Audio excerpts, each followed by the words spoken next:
The weed is good today.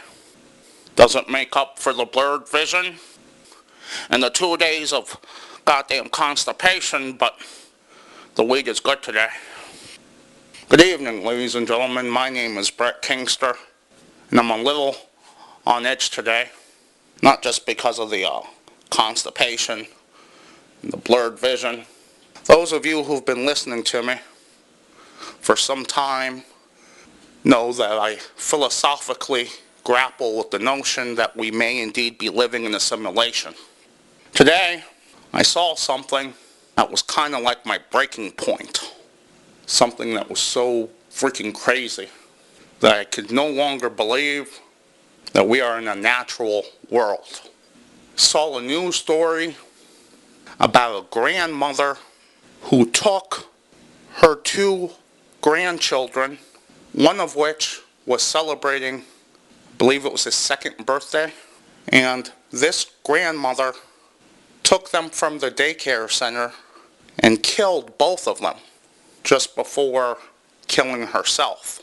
For my racist listeners out there, you should be aware of the fact that this was a white, affluent grandmother, well-to-do financially. You know, scientifically, there's an argument that attempts to mathematically prove that the odds are greater that we are in a computer-controlled simulation than we are in a natural world. It goes a little something like this argument. A lot of you who are listening to me, you grew up in the 70s and 80s. One thing we all have in common, those of us who have seen that era, is we got to see evolution on a scale that is beyond mind-blowing. Do a YouTube search someday when you have the time for the Atari 2600 Pro Wrestling. And then compare that to the WWE 12 on the PlayStation 3. We got to see that monstrous leap take place right before our eyes.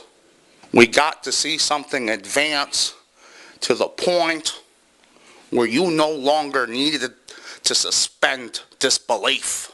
That's just the tip of the iceberg. Soon, we will make things that feel. We've already made things that make us feel. The bionic hand has been created, capable of sending pain signals to the human brain. So while God couldn't heal amputees, science did. It's only going to get better.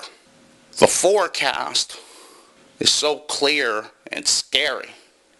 People are having conversations involving ethics now of whether or not it's acceptable to create something that feels. Soon, there will come a time where you can create sentient beings and print them off on a 3D printer. It's a mathematical certainty. And if it's one thing we've learned, that one thing is that every computer we make bests us at something. Soon, we will have computers that are not only animated sentient beings, but can also create animated sentient beings. All this happening, of course, at an exponential rate.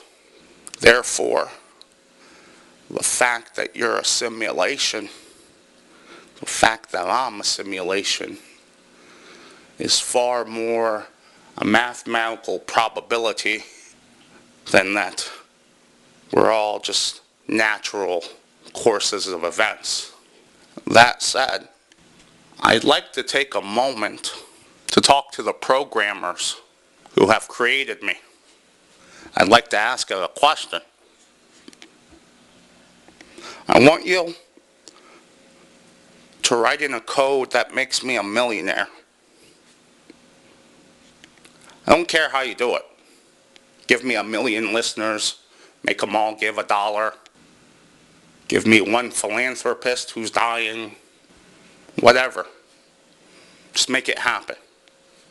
If you are what I think you are, then you know what I'm thinking. And no matter how high your IQ is, I know you're just as curious to find out. Let's see how good you resist temptation.